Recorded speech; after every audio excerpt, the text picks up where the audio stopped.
This story right here was posted in my Discord, and I instantly got pissed off just by looking at the title. Now, many of y'all see on your screen this man in the picture, and this guy has literally been on a crusade in order to get the proper funds for black farmers that pretty much were snatched from them, or they weren't giving them the right amount of money, and all bunch of other shady things. But in case you don't know his name is John Boyd Jr., and this guy literally, I have to commend him because he's literally, in my opinion, been the face of this fight for the last couple of years. Whenever I had a chance to talk about this, his name and his face always popped up. But the reason why the title alone, before I even get into the article, pisses me off is just look at it. It says black and other minority. The key words, other minority. Farmers are getting $2 billion from USDA after years of discrimination. My thing is this. Every time I've heard about this, I've only heard about it from his point of view, his standpoint, and the other black farmers. Never once did I hear them ever bring up minority farmers until now. How ironic they say other minority farmers when they decide to give out them dividends. But when they were fighting to get the dividends, other minority groups or other minority farmers were never mentioned anywhere. Interesting, but not surprising. The Biden administration has doled out more than $2 billion in direct payments for black and other minority farmers, which now begs the question, how much money are the black farmers in particular going to receive versus the quote-unquote other minority farmers? Discriminated against by the U.S. Department of Agriculture, the president announced Wednesday. More than 23,000 farmers were approved for payments ranging from $10,000 to $500,000, according to the USDA. Look at that number, $10,000 to $500,000, according to the USDA. That does not sound like a lot of money. If you split it up like that, that is not a lot of money, especially on the low end where it's $10,000. Who's getting this $10,000? This is a farm we're talking about here, or farms, because some may own more than one farm. And even if they own one farm, think about how many acres of land that is that you have to keep up. Another 20,000 who planned to start a farm but did not receive a USDA loan received between $3,500 and $6,000. Most payments went to farmers in Mississippi and Alabama. USDA Secretary Tom Vilsack told reporters that the aid is not compensation for anyone's loss or the pain endured, but it is an acknowledgement by the department. The USDA has a long history of refusing to process loans from black farmers. Now, peep that. In the article, it doesn't say black and other minorities, it just says black farmers. Now, I want you to also pay attention to something else.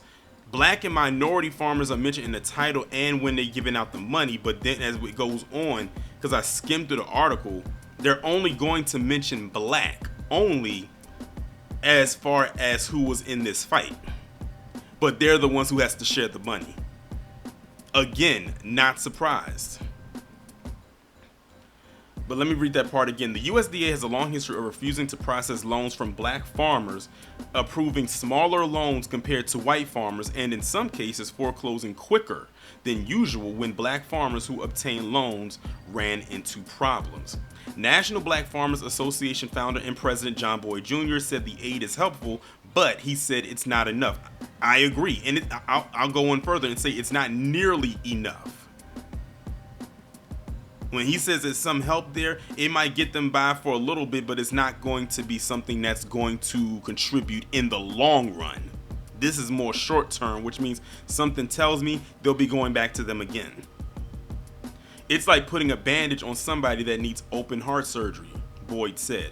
We want our land, and I want to be very, very clear about that. Boyd is still fighting a federal lawsuit for 120% debt relief for black farmers that was approved by Congress in 2021. Now peep that, that was 3 years ago, and he's still fighting, and I think that's when I first heard about this man. $5 billion for the program was included in the $1.9 trillion woo-woo stimulus package, but the money never came. White farmers in several states filed lawsuits arguing their exclusion was a violation of their constitutional rights, which prompted judges to halt the program shortly after its passage. Now look at that. When I be telling y'all a system is in place here, this is exactly what I mean.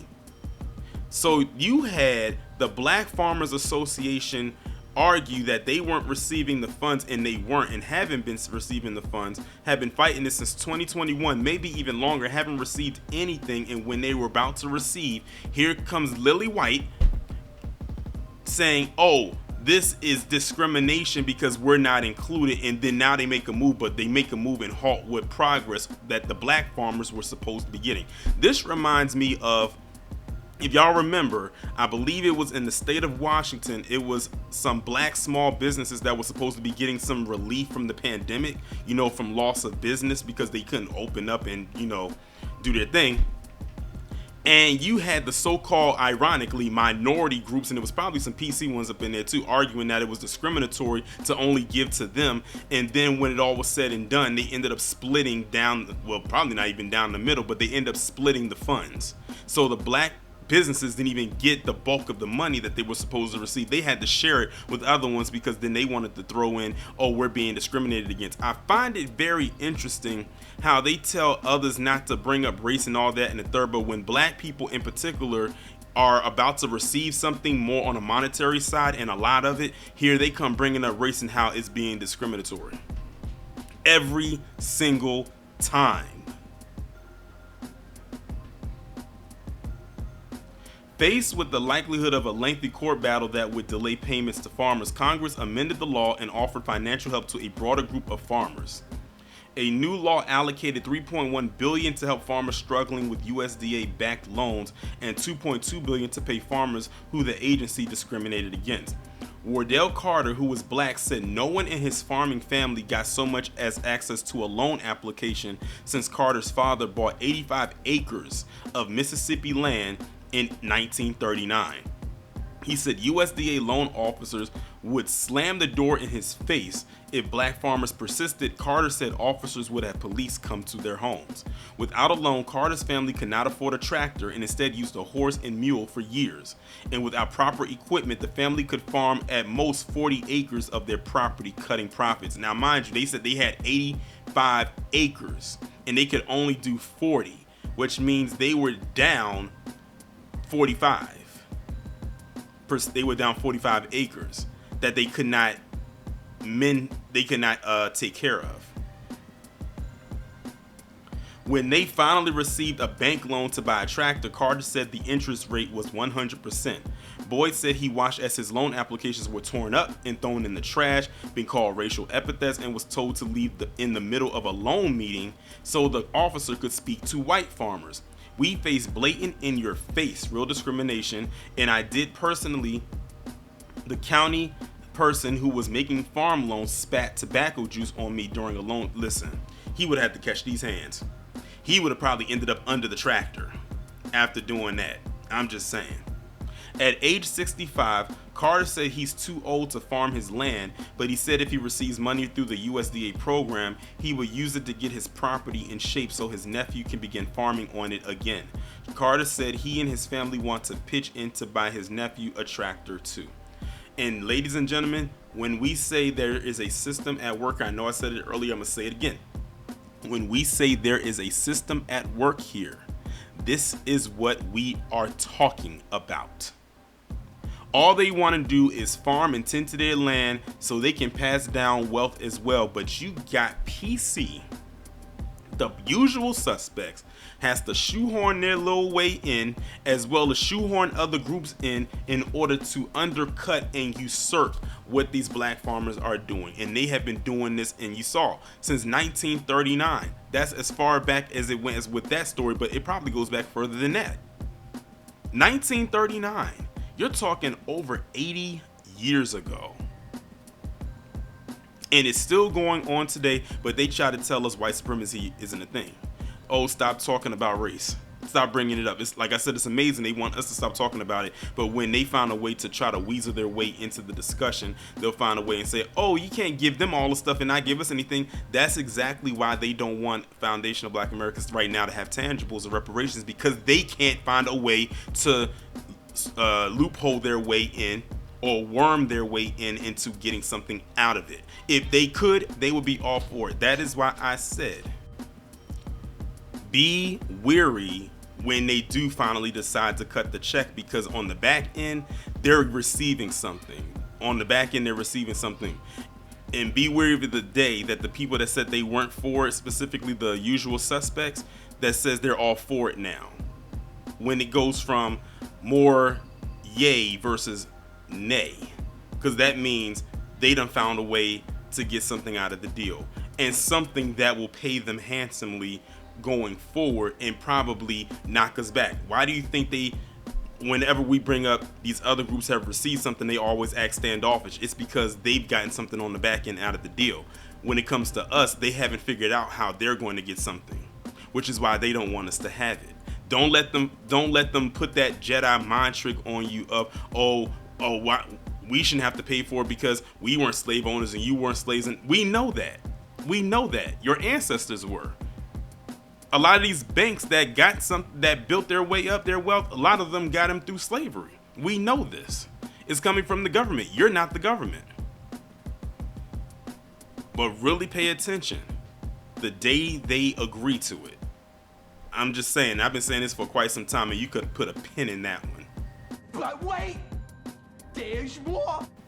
Remember how I kept saying that it's going to be the people around 45 that are going to be some of the biggest hindrances to him, and how picking JD Vance as his vice president pick was not the best idea? Look at this screenshot right here that's coming from the Mother Jones website, and this was after I did the initial recording of this video, and I just had to throw this part in there. It says National Black Farmers Group says supporting GOP ticket is, quote, off the table after JD Vance's attack. And you have John Boyd, who is the one right there in the picture, saying he owes us an apology. Well, John, let me just say this right here. A lot of the people that you want apologies from is definitely not going to get it. After all, we are dealing with 45 and his people right here. That's most likely not going to be any type of apology that's going to come from them, and even if it did, it probably won't be genuine. But I want you to also check out the actual quote in which JD Vance actually did say. It says, Senator JD Vance of Ohio said a lot of wild things during his Sunday morning media blitz. One of his comments has received far less attention than the others.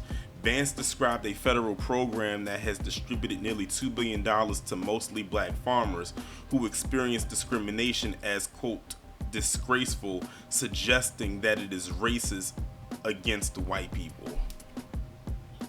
Now, mind you, like I said, most of the money, yes, does go to the black farmers. It doesn't all go to them, but the fact that the black farmers even got most of the money, he's saying it is racist against white people. When it was mainly PC individuals who were the reason why the black farmers are in this predicament right now, I find that to be actually very interesting.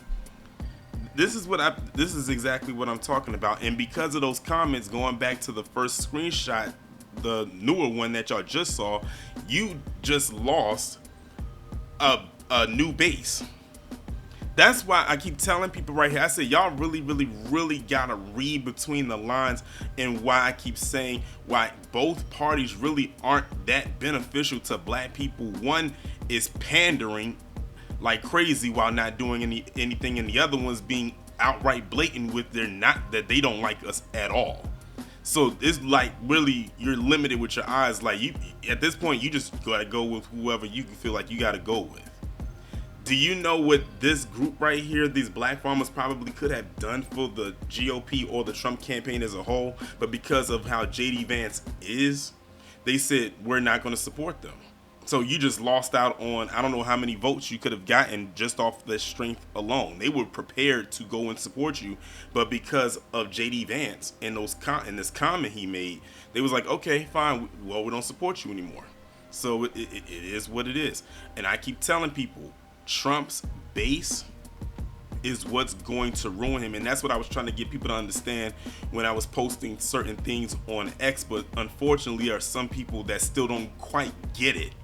But that's fine, because we'll see what happens when November 5th rolls right along. I literally said on X, I said one or two things is going to happen. Either 45 is going to lose, or he's going to barely win.